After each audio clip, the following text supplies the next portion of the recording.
Hello and welcome to this lecture. आज के इस लेक्चर में बात करने वाला है स्टैटिक कीवर्ड के बारे में। पिछले लेक्चर के अंदर हमने एनकैप्सुलेशन रिलेटेड यहां तक देखा था दिस कीवर्ड तक, ठीक है।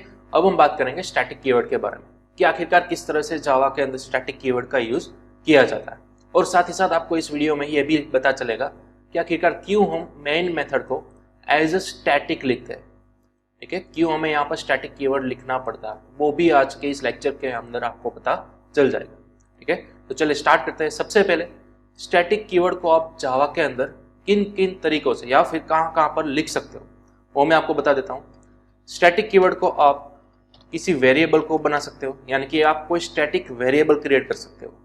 साथ ही साथ आप कोई स्टैटिक मेथड क्रिएट कर सकते हो, ठीक है। देन आफ्टर आप स्टैटिक ब्लॉक क्रिएट कर सकते हो, और जो हम इनर क्लास बनाते थे ना, ठीक है, वो भी आप स्टैटिक बना सकते हो, ठीक है। तो ये चार चीज हम डिटेल के अंदर देखेंगे आज के इस लेक्चर के अंदर, ठीक है। लेकिन सबसे पहले सवाल आता है कि सर आखिरकार हम क्यों स्टैटिक कीवर्ड का यूज करें, स्टैटिक कीवर्ड का एग्जैक्ट मीनिंग क्या है। तो स्टैटिक कीवर्ड को मेनली मेमोरी ऑप्टिमाइजेशन इसी के लिए यूज किया जाता है। अगेन स्टैटिक कीवर्ड को मेमोरी ऑप्टिमाइजेशन के लिए यूज किया जाता है। किस तरह से, तो यहाँ पर देखिए सबसे पहले तो मैंने mystatic.java नाम की एक फाइल बनाई है, ठीक है। सिंपल एक क्लास बनाया है। अब यहाँ पर मैं एक स्टूडेंट नाम का एक क्लास क्रिएट कर रहा हूँ,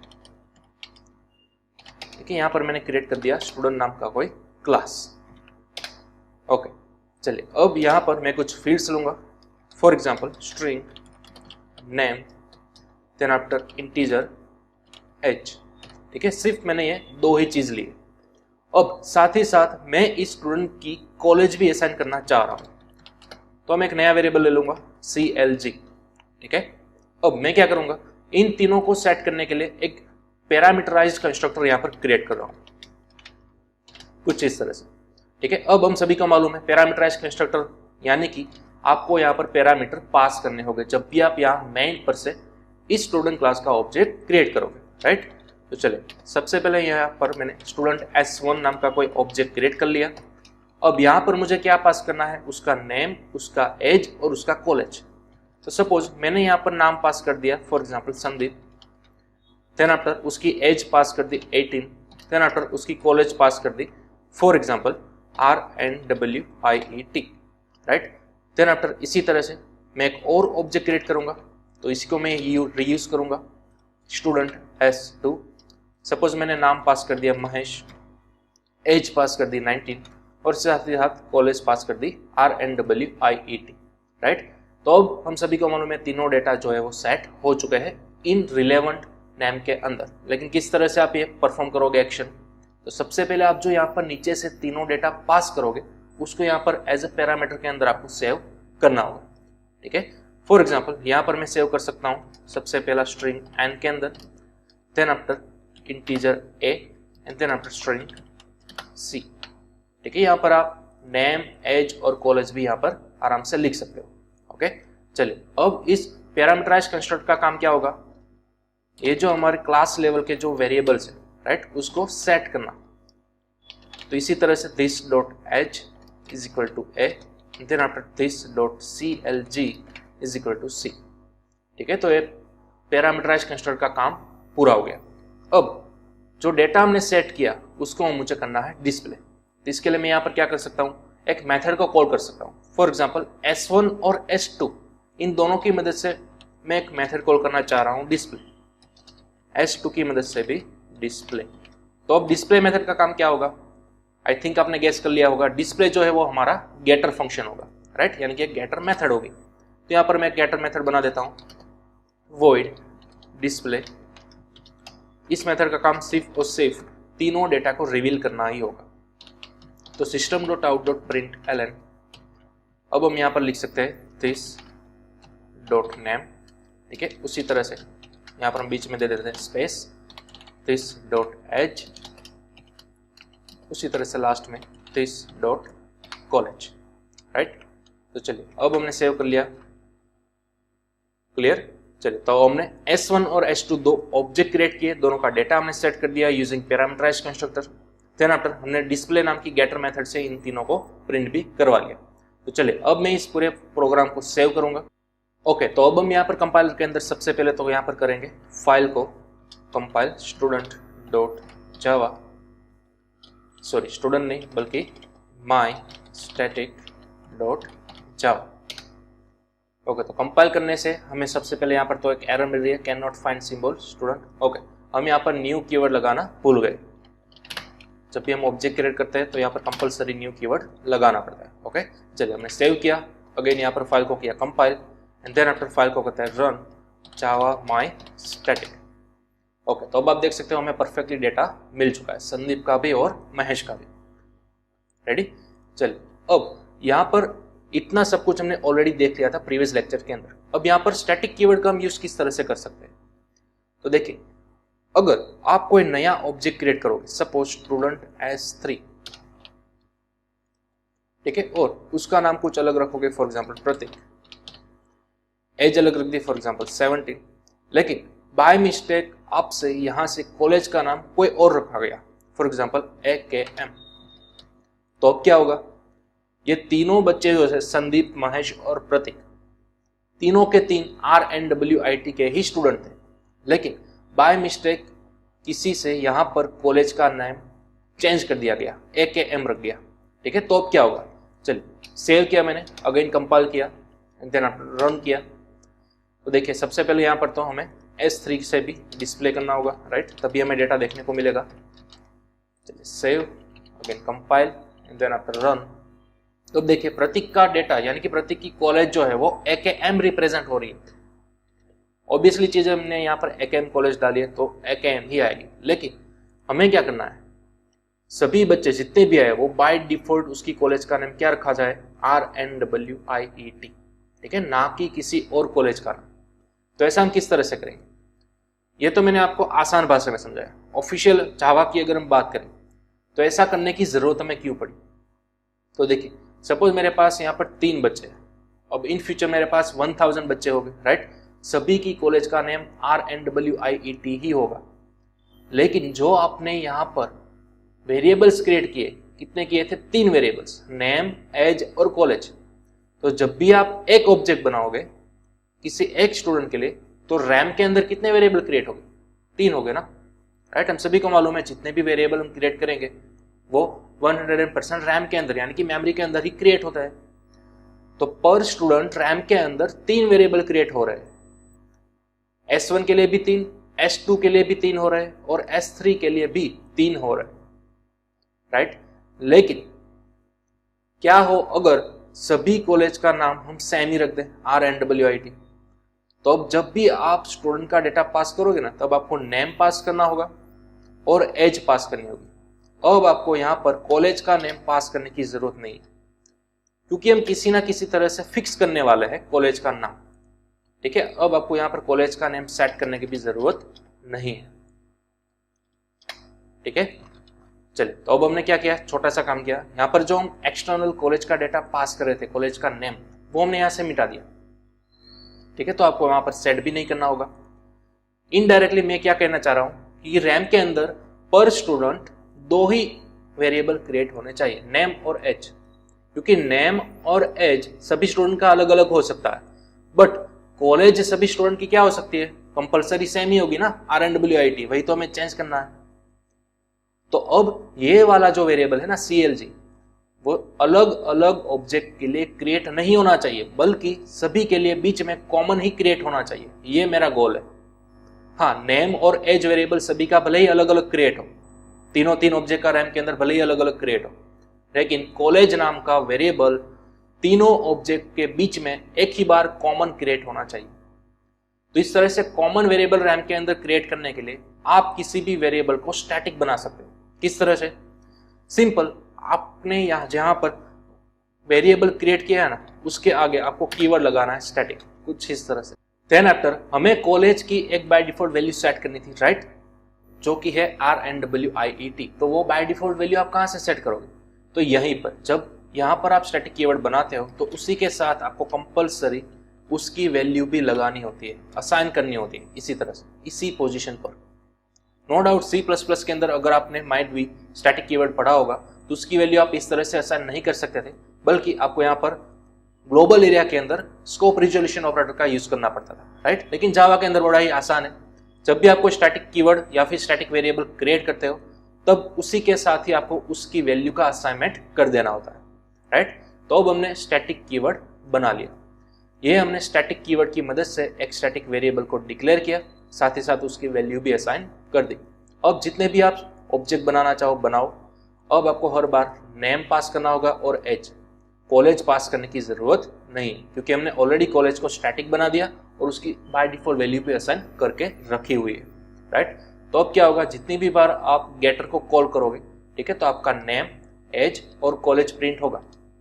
लेकिन जब भी आप कोई ऑब्जेक्ट क्रिएट करोगे तब पर स्टूडेंट ओनली 2 ही वेरिएबल क्रिएट होंगे, नेम और एज, राइट। ध्यान रखिएगा, अगर हमने यहाँ पर स्टैटिक नहीं लिखा होता तो पर स्टूडेंट 3 वेरिएबल रैम के अंदर क्रिएट होंगे।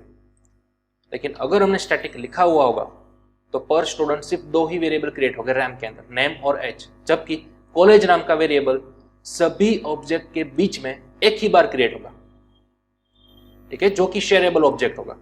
शेयरेबल वेरिएबल आप बोल सकते हो कॉलेज को, जो कि S1 के अंदर भी, S2 के अंदर भी और S3 के लिए भी सेम ही वैल्यू रिप्रेजेंट कर रहा होगा, RNWIET। क्लियर। तो चलिए, अब मैंने इस फाइल को किया सेव। अगेन कंपाइलर के अंदर मैंने यहाँ पर किया सबसे पहले compile and then after run. तो आप देख सकते हो तीनों की वैल्यू सेम आ चुकी है, RNWIET।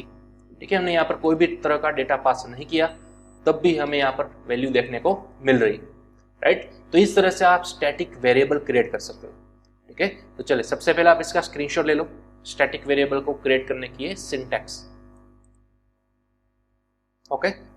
और एक और बात, स्टैटिक वेरिएबल जब भी आप क्रिएट करोगे, ठीक है, तो उसको आप मेन के अंदर डायरेक्टली भी एक्सेस कर सकते हो। जी हाँ, मेन के अंदर आप उसको डायरेक्टली एक्सेस कर सकते हो। देखिए किस तरह से, अगर मैं डायरेक्ट यहाँ पर system.out println करना चाहता हूं, ठीक है, कोई भी वेरिएबल को, आप नेम को प्रिंट करवा सकते हो, एज को भी करवा सकते हो और कॉलेज को भी करवा सकते हो डायरेक्टली यहाँ पर, राइट। लेकिन शर्त क्या थी, हमें सबसे पहले उसका एक ऑब्जेक्ट चाहिए था। लेकिन स्टैटिक वेरिएबल हमें क्या एडवांटेज देगा कि स्टैटिक वेरिएबल आप directly without making any object main के अंदर एक्सेस कर सकते हो। जी हाँ, किस तरह से, मुझे कॉलेज प्रिंट करना है ना, ठीक है, तो कॉलेज किस क्लास का है, स्टूडेंट क्लास के अंदर है ना स्टैटिक की। तो अब हमें यहाँ पर लिखना होगा स्टूडेंट डॉट कॉलेज, कुछ इस तरह से। ध्यान रखेगा, एक कॉलेज जो है वो स्टैटिक वेरिएबल है, इसीलिए आप इस तरह से उसके एक्सेस कर सकते हो। स्टूडेंट यानी कि क्लास का name, then after dot college.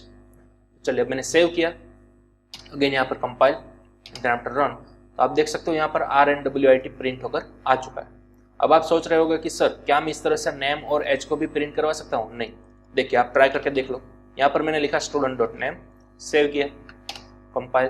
तो देखिए कंपाइल टाइम पर ही आपको एरर देखने को मिल गई स्टूडेंट डॉट नेम के अंदर, ठीक है, कि भाई नॉन स्टैटिक वेरिएबल नेम जो है वो कैन नॉट बी रिफर्ड और रेफरेंस्ड फ्रॉम स्टैटिक कंटेक्स्ट, ठीक है। यानी कि नेम और एज ये दोनों कैसे वेरिएबल है, सिंपल वेरिएबल है ना, तो सिंपल वेरिएबल को आप बोल सकते हो नॉन स्टैटिक वेरिएबल, राइट। तो नॉन स्टैटिक वेरिएबल डायरेक्टली आप इस तरह से एक्सेस कभी भी नहीं कर सकते, उसके लिए आपको कंपलसरी ऑब्जेक्ट बनाना ही होगा। लेकिन स्टैटिक वेरिएबल को आप डायरेक्टली यहां पर एक्सेस कर सकते हो, कुछ इस तरह से, गॉट इट। तो चलिए इसको भी आप स्क्रीनशॉट ले लो, इसको नोट डाउन कर लो आप, ठीक है। कोई भी स्टैटिक वेरिएबल हो उसको आप डायरेक्टली मेन के अंदर एक्सेस कर सकोगे without making any object, clear. चलिए, अब क्या होगा कि सर मेरे पास 3 बच्चे हैं, राइट, उसमें से पहले 2 बच्चे ऐसे हैं जिसकी कॉलेज का नाम RNWIT रखा है, क्लियर, बड़ी आसानी सी बात। लेकिन जो तीसरा बच्चा है मेरे पास प्रतीक, उसकी कॉलेज का नाम मुझे चेंज करना है, लेकिन वो तो मैं यहाँ पर नहीं कर सकता ना, क्योंकि उसकी कॉलेज का नाम तो मैंने बाय डिफॉल्ट RNWIT रख दिया है। तो क्या आप स्टैटिक वेरिएबल की वैल्यू चेंज कर सकते हो क्या? यस, ऑफ कोर्स कर सकते हो। किस तरह से, देखिए, जब भी आप S3 का डेटा सेट करो ना, उसके पहले आपको कॉलेज की वैल्यू चेंज कर देनी। तो कॉलेज की वैल्यू यानी कि कॉलेज वाला वेरिएबल किस तरह से एक्सेस करना है, मैंने अभी भी आपको बोला इस तरह से, राइट। तो इस तरह से पहले एक्सेस कर लो, देन आफ्टर इक्वल टू करके डायरेक्टली उसकी कॉलेज का नाम चेंज कर दो, फॉर एग्जांपल SDJ, राइट। चलो मैंने सेव किया, देन आफ्टर यहाँ पर से मैं कर रहा हूँ कंपाइल, देन आफ्टर रन। अब आप देख सकते हो सभी कॉलेज का डेटा क्या हो गया, एसडीजे चेंज हो गया। ठीक है, एसडीजे सभी कॉलेज का डेटा चेंज हो गया। तो यहां पर क्या हुआ, सबसे पहले जब आपने स्टूडेंट डॉट कॉलेज इसकी वैल्यू जब आपने स्पेसिफाई की, राइट, तो तब उसकी बाय डिफॉल्ट वैल्यू तो RNWIET ही थी, क्लियर। लेकिन जब भी आपने S1, S2 और S3 क्रिएट किए, तब आप यहां से देखिए कॉलेज का डेटा पास नहीं कर रहे थे, तो उसकी प्रीवियस वैल्यू क्या थी, RNWIET, राइट। लेकिन आपने यहां पर बोल दिया कॉलेज SDJ, ठीक है, तो डिस्प्ले के अंदर कॉलेज कॉल हो रही है ना, राइट, डिस्प्ले के अंदर आप कॉलेज को प्रिंट करवा रहे हो, तो ये वाली लाइन जो है वो हमें यहां से निकालनी होगी और यहां पर S3 के पहले जस्ट देनी होगी, ठीक है, आगे नहीं, इस तरह से। तो चलिए अब मैंने सेव किया, to compile and again run, तो अब आप देख सकते हो प्रतीक की कॉलेज का डेटा चेंज हो चुका है, ठीक है, SDJ। यानी कि जब भी आप इस तरह से स्टैटिक वेरिएबल की वैल्यू चेंज करोगे, तो अब उसके नीचे जितने भी गेटर आप कॉल करोगे उन सभी कॉलेज का नाम क्या आएगा, SDJ ही आएगा, ठीक है। तो इस तरह से आप स्टैटिक वेरिएबल की वैल्यू परमानेंट चेंज कर सकते हो, क्लियर। तो चलिए इसको भी आप स्क्रीनशॉट ले लो, नोट डाउन कर लो इस वाली चीज को, स्टैटिक वेरिएबल को किस तरह से चेंज करना है, किस तरह से एक्सेस करना है, वो सब मैंने आपको यहाँ पर बता दिया, क्लियर। चलिए, तो ये तो बात हुई स्टैटिक वेरिएबल के बारे में। अब हम बात करेंगे स्टैटिक मेथड के बारे में, ठीक है। स्टैटिक मेथड यानी कि कोई भी एक सिंपल फंक्शन जो आप क्लास के अंदर क्रिएट करते थे उसको भी आप स्टैटिक बना सकते हो। किस तरह से, देखिए यहाँ पर मेरे पास एक नॉर्मल मेथड है, चलिए एक मैं मेथड बनाता हूँ फॉर एग्जांपल शो, और इस मेथड को मैं क्रिएट करूंगा स्टैटिक मेथड। तो स्टैटिक मेथड आप कुछ इस तरह से क्रिएट कर सकते हो, सेम टू सेम जो कंसेप्ट वेरिएबल के अंदर लगाना था उसी तरह से आपको लगाना है यहाँ पर मेथड के अंदर। यानी कि मेथड जो आप बनाते हो उसके आगे एक प्रीफिक्स लगा देना है स्टैटिक, दैट्स ऑल। अब ये मेथड आपकी स्टैटिक मेथड बन गई। तो स्टैटिक मेथड का एडवांटेज क्या है, या फिर कह सकते हो आप उसका यूज क्या है।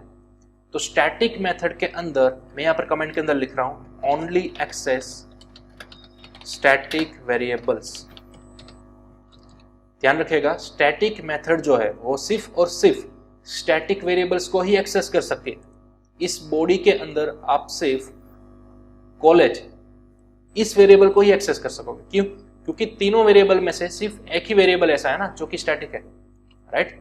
चलिए देखिए मैं यहाँ पर सिस्टम डॉट प्रिंट कर रहा हूँ, system dot out dot print ln CLG, right. तो अब देखिए मैं यहाँ पर सेव किया। अब सबसे लास्ट में मैं यहाँ पर कॉल करना चाह रहा हूँ किसको, शो, ठीक है। तो ये शो वाली मेथड आप ऑब्जेक्ट से भी कॉल कर सकते हो, बट अभी हमने सीखा कि कोई भी स्टैटिक हो उसको आप डायरेक्टली इस तरह से क्लास का नेम डॉट करके भी उसको स्पेसिफाई कर सकते हो। तो यहाँ पर देखिए ये जो मेथड है वो स्टैटिक है। तो स्टैटिक वेरिएबल हो चाहे मेथड हो, उन सभी को आप ऑब्जेक्ट क्रिएट बिना डायरेक्टली कॉल कर सकते हो। देखिए तो डायरेक्टली कॉल करने के लिए सिंटेक्स क्या है, क्लास का नेम डॉट उस मेथड का नेम जो कि आपकी स्टैटिक मेथड है वो, ठीक है। तो ये हमारी स्टैटिक मेथड थी शो, इसलिए हम डायरेक्टली यहाँ पर इस तरह से कॉल कर सकते हैं। तो चलिए अब मैंने सेव किया, अगेन यहाँ पर मैंने किया कंपाइल, देन आफ्टर रन। अब आप देखिए कॉलेज का नेम हमें लास्ट के अंदर बता रहा है SDJ, ठीक है, क्योंकि शो के अंदर हमने प्रिंट किया हुआ है कॉलेज। तो चलिए इसी तरह से हम बाकी के दो वेरिएबल को भी प्रिंट कराना चाहते हैं, for example name and then after उसी तरह से एज, ठीक है। अब मैंने यहाँ पर लिखा है कि स्टैटिक मेथड जो है वो ओनली एंड ओनली एक्सेस कर सकती है स्टैटिक वेरिएबल को। तो स्टैटिक वेरिएबल तो इन तीनों में से एक ही है ना, कॉलेज। तो यानी कि नॉन स्टैटिक वेरिएबल नेम और एज दोनों एक्सेस नहीं हो सकते। देखिए सेव करने के बाद यहाँ पर मैंने जैसे ही किया कंपाइल तो हमें दो एरर देखने को मिल रही है, एक नेम के अंदर और एक एज के अंदर। और यहाँ पर क्लियरली लिखा हुआ है कि नॉन स्टैटिक वेरिएबल नेम और age can not be referenced from static context, ठीक है। ये जो आपने स्टैटिक करके जो मेथड बनाई हुई है उसके अंदर आप सिर्फ और सिर्फ स्टैटिक वेरिएबल को ही यूज कर सकते हो, ठीक है। आप चाहो तो यहाँ पर स्टैटिक वेरिएबल की वैल्यू भी चेंज कर सकते हो। फॉर एग्जाम्पल यहाँ पर मैं चेंज कर दे रहा हूँ name, for example change CLG, right. आप यहाँ पर मेथड का नेम चेंज कर दिया। अब यहाँ पर आप क्या कर सकते हो, स्टैटिक मेथड के अंदर आप एक्सेस कर सकते हो ना स्टैटिक वेरिएबल को, यानी कि सिर्फ प्रिंट कर सकते हो ऐसा नहीं, आप उसकी वैल्यू भी चेंज कर सकते हो। फॉर एग्जाम्पल यहाँ पर मैं सिंपल लिखूंगा college is equal to AKM, मैंने कॉलेज की वैल्यू चेंज कर दी, ठीक है। तो अब मैं क्या करूंगा, यहाँ पर मैंने इस तरह से चेंज की थी ना वैल्यू, ठीक है। अब मैं इसको कमेंट कर दूंगा। अब मैं ऑफिशियली मेथड के थ्रू भी चेंज कर सकता हूँ, स्टूडेंट डॉट चेंज कॉलेज, इस तरह से, ठीक है। तो अब मैंने सेव किया, अब मैंने यहाँ पर कंपाइल किया, ओके। तो देखिए सबसे पहले तो यहाँ पर आ रहा है स्टूडेंट डॉट शो, ठीक है। तो ये मेथड अब हमारे पास नहीं है, तो हमें यहाँ से मिटानी होगी। चलिए again compile, then after run. अब आप देख सकते हो प्रतीक की कॉलेज AKM चेंज हो चुकी है, ठीक है। तो आप इस तरह से स्टैटिक मेथड की मदद से स्टैटिक वेरिएबल की वैल्यू चेंज कर सकते हो, साथ ही साथ उसको यहाँ पर एक्सेस भी कर सकते हो, ठीक है।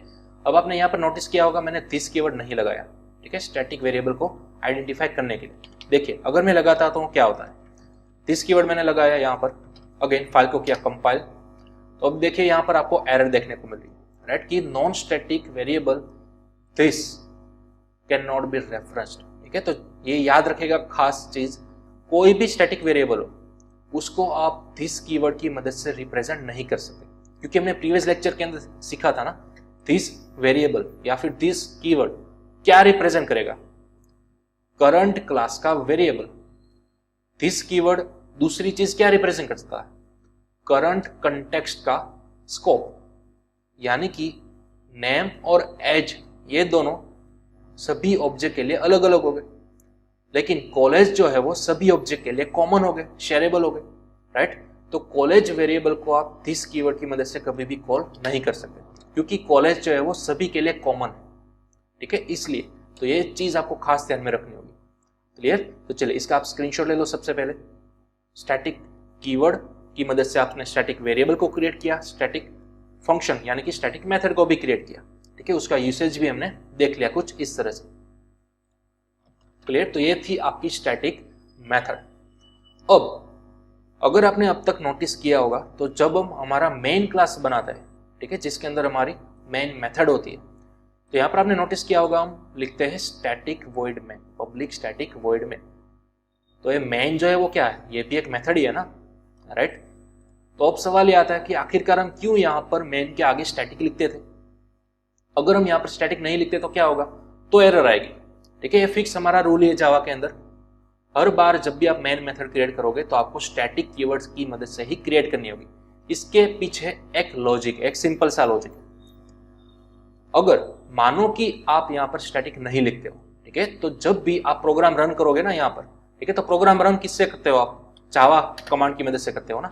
देन आफ्टर क्लास का नाम लिखते हो जावा माई स्टैटिक, यानी कि बिहाइंड द सीन हमारा JVM जो हमारा जावा वर्चुअल मशीन होता है, राइट, वो इस फाइल को रन करता होता है, क्लियर। लेकिन देखिए ये जो मेन मेथड है, ठीक है, ये किस क्लास के अंदर है, माई स्टैटिक क्लास के अंदर है ना। तो मेन मेथड को कॉल करने के लिए JVM को एक ऑब्जेक्ट क्रिएट करना पड़ता, अगर मानो कि यहाँ पर स्टैटिक नहीं लिखा होता तो, ठीक है। मेन मेथड को कॉल करने के लिए JVM को एक ऑब्जेक्ट क्रिएट करना पड़ता और उस ऑब्जेक्ट की मदद से वो मेन को कॉल करने आता। समझ रहे हो आप। देखिए मैं यहाँ पर लिख रहा हूँ मल्टी लाइन कमेंट के अंदर JVM किस तरह से कॉल कर सकता है इस मेन मेथड को। तो सबसे पहले माई स्टैटिक क्लास का कोई ऑब्जेक्ट बनाता, फॉर एग्जांपल M1, ठीक है, कुछ इस तरह से। देन आफ्टर M1 की मदद से उसको कॉल करना पड़ता मेन मेथड। अगर यहाँ पर स्टैटिक नहीं लिखा होता तो मैं बात कर रहा हूँ, ठीक है, तो कुछ इस तरह से बिहाइंड द सीन रैम के अंदर काम हो रहा होता। यानी कि जब भी आप इस फाइल को रन करते हैं ना जावा माई स्टैटिक, तो हर बार JVM को एक नया ऑब्जेक्ट क्रिएट करना पड़ता और मेन को कॉल करना पड़ता। तो ये प्रोसेस हर बार वो रिपीट करता, जिसकी मदद से मेमोरी एलोकेशन ज्यादा हो जाता, ठीक है। तो इसलिए अगर आप इसको स्टैटिक बनाते हो, तो हमने अभी भी देखा कोई भी मेथड हो स्टैटिक हो, तो उस स्टैटिक मेथड को आप विदाउट मेकिंग ऑब्जेक्ट कॉल कर सकते हो, राइट। यानी कि आप डायरेक्टली यहाँ पर लिख सकते हो ना, क्लास का नाम क्या है, माई स्टैटिक, तो my static dot main, that's all.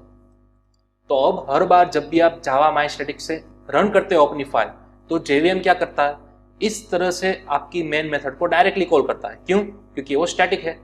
तो हमने अभी भी सीखा कोई भी मेथड स्टैटिक हो तो उसको आप विदाउट मेकिंग ऑब्जेक्ट डायरेक्टली इस तरह से कॉल कर सकते हो। तो मेमोरी एलोकेशन यहाँ पर हुआ ही नहीं ना, ठीक है, मेमोरी एलोकेशन हुआ ही नहीं। क्यों, क्योंकि ऑब्जेक्ट ही नहीं बना, इसलिए। तो ये ओरिजिनल फंडा है यहाँ पर स्टैटिक लिखने का, ठीक है। अगर आपको कोई भी पूछे इंटरव्यू के अंदर कि यहाँ पर स्टैटिक क्यों लिखा जाता है, तो अब आई होप आपको समझ आ गया होगा कि स्टैटिक का इंपॉर्टेंस क्या है। क्लियर? तो यह था आपका स्टैटिक मेथड। ओके, चलिए अब नेक्स्ट आगे बढ़े ब्लॉक के अंदर। स्टैटिक ब्लॉक भी आप क्रिएट कर सकते हो। अब स्टैटिक ब्लॉक क्या है, देखिए ये जो हमारा सिंपल क्लास है ना, इसके अंदर आपने यहां पर एक मेथड क्रिएट की हुई थी पब्लिक स्टैटिक वॉइड मैन। तो अब आप यहां पर एक स्टैटिक ब्लॉक भी क्रिएट कर सकते हो। ब्लॉक हम कुछ इस तरह से क्रिएट करते हैं, राइट? ये हमारा ब्लॉक हो गया, प्रोग्रामिंग का ब्लॉक। ठीक है, इसके अंदर आप कुछ भी लिख सकते हो, system.out.println। इसके अंदर मैंने लिख दिया सिंपल स्टैटिक ब्लॉक। आप कुछ भी लिख सकते हो। चलिए, लेकिन इस ब्लॉक का कुछ नेम तो होना चाहिए, राइट? तो यहां पर आप डायरेक्टली लिख सकते हो static, that's all. Static keyword, ध्यान दीजिएगा, यहां पर यह कोई मेथड नहीं है या कोई वेरिएबल नहीं है, बल्कि डायरेक्ट एक ब्लॉक है जो कि स्टैटिक है। ठीक है, डायरेक्टली एक ब्लॉक है जो कि स्टैटिक है। ओके, तो अब इसका मीनिंग क्या होगा? जावा के अंदर ये माना जाता है कि जब भी आप किसी ब्लॉक को रन कराना चाहते हो बिफोर मेन, तब आप उसको स्टैटिक ब्लॉक के अंदर लिख सकते हो। ध्यान दीजिएगा, जब भी हम फाइल को रन करते हैं तो हम सभी को मालूम होता है हमारा जावा प्रोग्राम सबसे पहले किस मेथड को एग्जीक्यूट करता है? मेन मेथड को, राइट? मेन मेथड को स्टेप बाय स्टेप चलाता है। लेकिन मेन मेथड से भी पहले अगर आपको कुछ प्री डिफाइंड काम करना हो तो वो आप स्टैटिक ब्लॉक के अंदर कर सकते हो। स्टैटिक ब्लॉक हर बार सबसे पहले एग्जीक्यूट होगा। देखिए यहां पर हमने सिंपल स्टैटिक ब्लॉक बना दिया। ठीक है, तो अब मैंने जैसे ही सेव किया, अब यहां पर मैं कर रहा हूं compile and then after run, तो सबसे पहले आप यहां पर देखो आउटपुट के अंदर क्या मिला हमें? स्टैटिक ब्लॉक मिला, राइट? तो कुछ इस तरह से स्टैटिक ब्लॉक आप सिंपल क्रिएट करो, उसके अंदर जो भी लिखो आप वो सब एग्जीक्यूट होगा बिफोर मेन मेथड। ठीक है, तो आप बोलोगे कि सर इस स्टैटिक ब्लॉक का रियल यूज क्या है, इसका एडवांटेज क्या है? तो देखिए, मेनली तो स्टैटिक ब्लॉक का यूज स्टैटिक वेरिएबल को इनिशियलाइज करने के लिए किया जाता है। यानी कि अब अगर आप यहां पर इस तरह से नहीं करना चाहते, या फिर ऑलरेडी RNWIT आपने चेंज कर दिया है, एलोकेट कर दिया है नाम, ठीक है, अब इस कॉलेज का नाम आप बदलना चाहते हो तो आप यहां से भी बदल सकते हो। फॉर एग्जाम्पल, सबसे पहले मैंने यहाँ पर नाम बदल दिया जो कि स्टूडेंट क्लास के अंदर, ठीक है, स्टूडेंट क्लास के अंदर एक वेरिएबल है कॉलेज। तो student.clg is equal to, suppose मैंने यहाँ पर नाम रख दिया SDJ। तो मैंने जैसे ही सेव किया और यहाँ पर compile and then after run, तो देखिए सभी कॉलेज का नाम क्या होगा? SDJ हो गया। ठीक है, चेंज कॉलेज मेथड की मदद से अगेन लास्ट वाला नाम चेंज हो गया AKM। तो बाय डिफॉल्ट स्टैटिक ब्लॉक को मेनली इसी पर्पस के लिए यूज किया जाता है। स्टैटिक वेरिएबल जो हमने बनाया है उसकी वैल्यू आप चेंज कर सकते हो, असाइनमेंट कर सको। ठीक है, तो ये बड़ा ही सिंपल यूसेज है आपका स्टैटिक ब्लॉक का। तो आप सवाल करोगे कि सर क्या हम मल्टीपल स्टैटिक ब्लॉक बना सकते हैं? नहीं, आप सिर्फ और सिर्फ एक ही स्टैटिक ब्लॉक क्रिएट कर सकते हो। ठीक है, लेकिन क्या होगा अगर आप यहां पर स्टैटिक ब्लॉक क्रिएट करो? तो चलिए, मैंने इस वाली स्टैटिक ब्लॉक को कॉपी किया और यहां पर मैंने पेस्ट कर दिया। ठीक है, अब यहां पर मैंने कॉलेज का नाम रख दिया सपोज कोई दूसरा TQR। ठीक है, यहां पर मैंने लिख दिया स्टूडेंट स्टैटिक ब्लॉक और यहां पर मैंने लिख दिया माई स्टैटिक, या फिर आप बोल सकते हो मेन स्टैटिक ब्लॉक। तो अब सवाल ये है सबसे पहले कौन एग्जीक्यूट होगा? ये वाला स्टैटिक ब्लॉक एग्जीक्यूट होगा या फिर ये वाला? ठीक है, चलिए चेक करते हैं। सेव किया मैंने फाइल को, compile and then after run, तो देखिए सबसे पहले स्टूडेंट वाला स्टैटिक ब्लॉक रन हुआ, देन आफ्टर आपका मेन स्टैटिक ब्लॉक रन हुआ। ठीक है, तो ध्यान रखिएगा जब भी आप इस तरह से क्रिएट करोगे, ठीक है, तो सबसे पहले आपने यहाँ पर ऊपर लिखा हुआ होगा स्टूडेंट क्लास, वो एग्जीक्यूट होगा। तो चलिए इस वाले क्लास को मैं नीचे ले लेता हूँ। यहाँ से मैंने इस पूरे क्लास को उठा लिया, कट किया and then after my static के नीचे पेस्ट कर दिया। तो क्या अब ऊपर वाला मेन स्टैटिक ब्लॉक रन होगा क्या? चलिए देखते हैं। सेव किया फाइल को, again compile and then after run, तो अब देखिए अब भी क्या हो रहा है? स्टूडेंट स्टैटिक ब्लॉक ही रन हो रहा है। ठीक है, यानी कि सबसे पहले आपके पास जो एक्सटर्नल क्लास होगा, ठीक है, स्टूडेंट क्लास, उसी का स्टैटिक ब्लॉक रन होगा। ठीक है, तो ये चीज आपको ध्यान रखनी होगी। अब हाँ, आप बोलोगे कि सर PQR क्यों नहीं आया कॉलेज का नाम? क्योंकि हमने सबसे पहले स्टूडेंट क्लास का स्टैटिक ब्लॉक एग्जीक्यूट किया, ठीक है, जो कि बाय डिफॉल्ट उसका बिहेवियर था। तो कॉलेज की वैल्यू PQR तो सेट हो गई, लेकिन उसके बाद तुरंत ही माई स्टैटिक वाला स्टैटिक ब्लॉक रन हो गया। उसके अंदर हम कॉलेज का नाम हमने अगेन चेंज कर दिया SDJ। तो सभी कॉलेज का नाम आ गया SDJ। क्लियर? तो चलिए, तो इस तरह से आप स्टैटिक ब्लॉक का यूज कर सकते हो। अब यहाँ पर क्यूरियोसिटी वाली बात यह है कि अगर मेरे पास एक और क्लास होता, फॉर एग्जाम्पल क्लास एम्प्लॉय, ठीक है, इसके अंदर मैं एक और स्टैटिक वेरिएबल ले लेता हूँ, for example static company,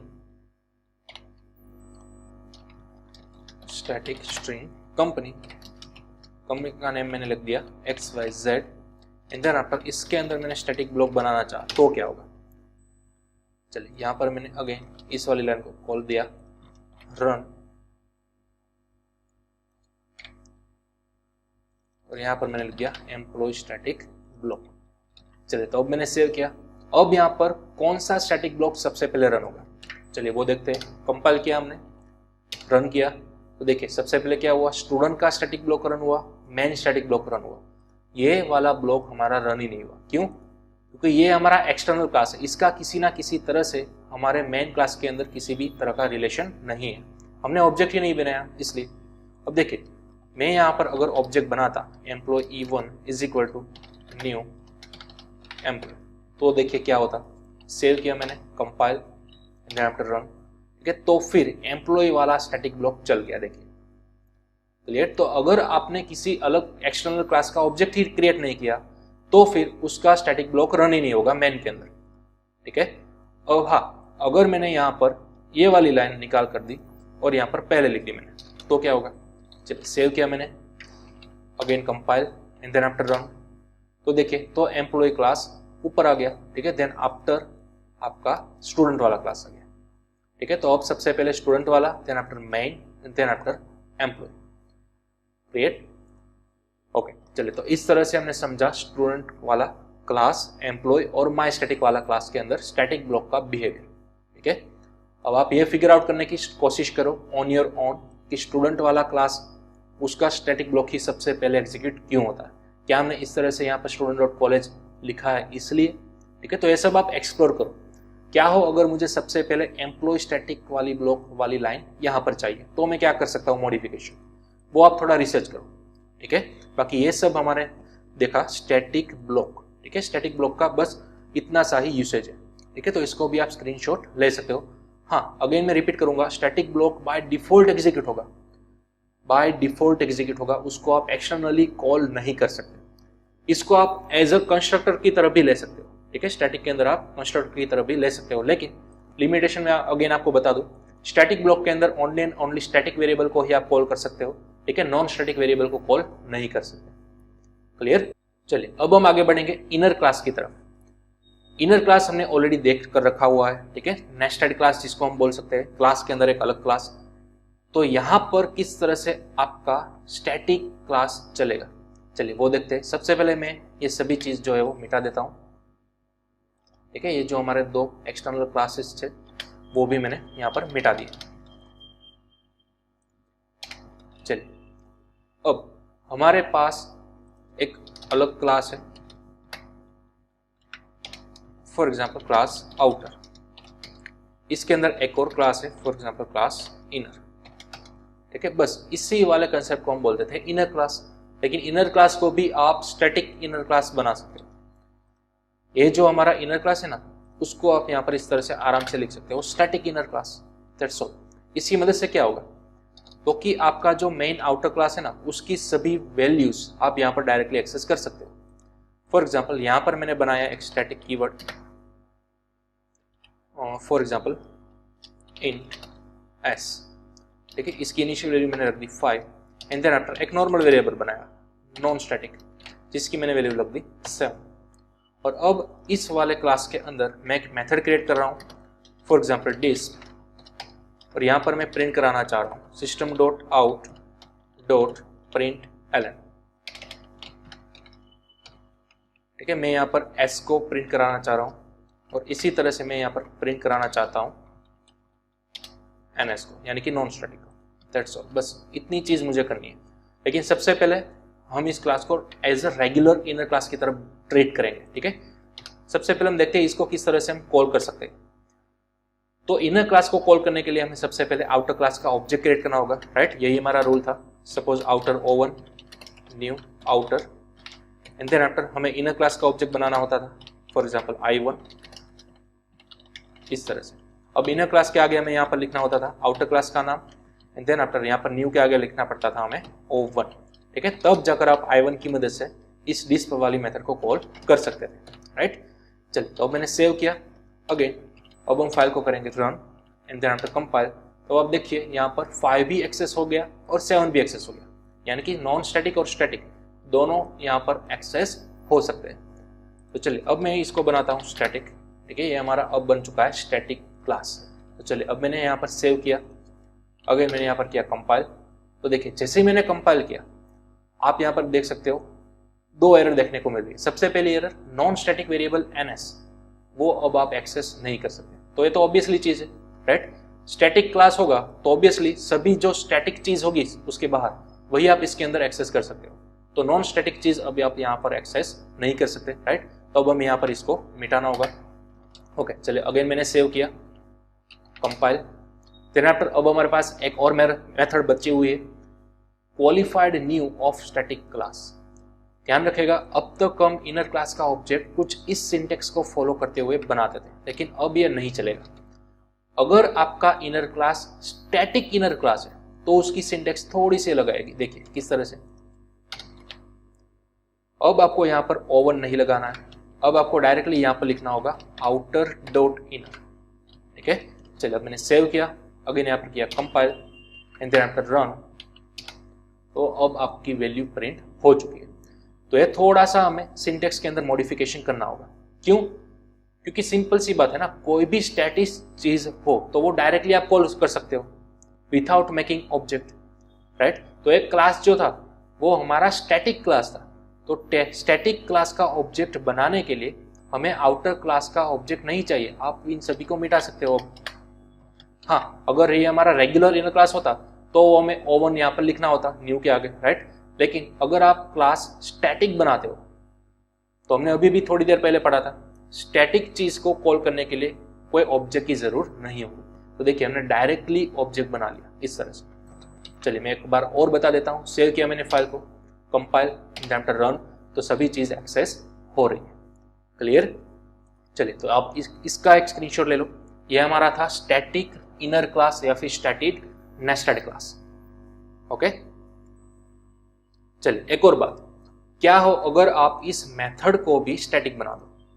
static class के अंदर मेथड भी स्टैटिक है, ठीक है। स्टैटिक क्लास तो है ही, उसके अंदर जो मेथड थी वो भी स्टैटिक है। तो अब रूल के मुताबिक स्टैटिक मेथड को भी आप विथआउट मेकिंग ऑब्जेक्ट कॉल कर सकते हो ना। तो अब यहां पर आपको इस तरह का ऑब्जेक्ट भी बनाना नहीं है। अब आप यहां पर क्या लिखोगे? मैंने अभी भी बोला कि स्टैटिक मेथड को विथआउट मेकिंग ऑब्जेक्ट कॉल कर सकते हो।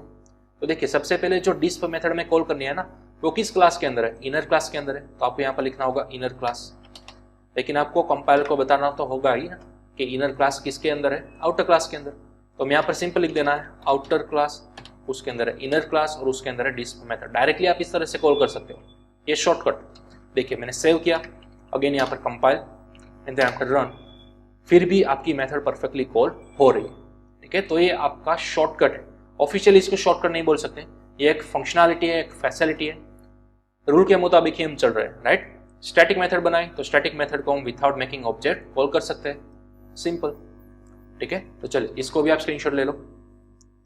तो ये चीज जो हमने देखी वो थी नेस्टेड इनर क्लास, ठीक है। तो बस अब यहाँ पर हमारा जो चैप्टर नंबर 7 है वो खत्म होता है। आज के इस वीडियो में हमने स्पेसिफिकली मास्टर लेवल के अंदर देख लिया स्टैटिक कीवर्ड, ठीक है। स्टैटिक कीवर्ड को आप जावा के अंदर अलग अलग 4 तरीकों से यूज कर सकते हो। स्टैटिक वेरिएबल बनाकर, स्टैटिक मेथड बनाकर, स्टैटिक ब्लॉक और स्टैटिक इनर क्लास, ठीक है। तो चलिए आई होप आपको स्टैटिक कीवर्ड समझ में आया होगा। जितना भी हमने आज के लेक्चर के अंदर देखा उन सभी की आप कंप्लीट प्रैक्टिस कीजिए और अब हम मिलते हैं अपने नेक्स्ट लेक्चर के अंदर नए चैप्टर के साथ। ओके।